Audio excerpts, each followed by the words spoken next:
දළදා ප්‍රදර්ශනය බලන්න ගිය පුංචි සනුලි පිළිබඳ මේ දැන් ඇසෙන කනගාටුදායක පුවත මෙන්න.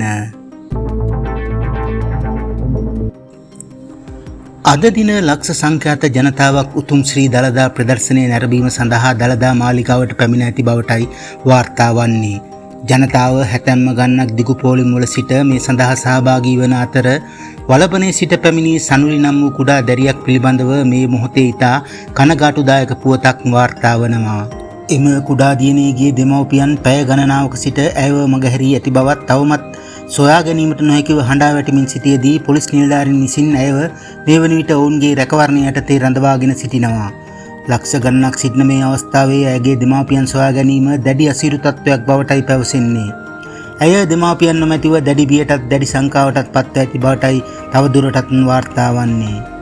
ඇය පිළිබඳ කවුරුන් හෝ දැනුවත් වන්නේ නම් ඇය සිටින්නේ මහාමායා ප්‍රාථමික බාලිකා විද්‍යාලයේ සිට උල්පැන්ගේ දක්වා පොලිස් නිලධාරීන් සමග දෙමාපියන් සොයමින් සිටින බවටයි නවතම තොරතුරු වලින් වාර්තා වන්නේ.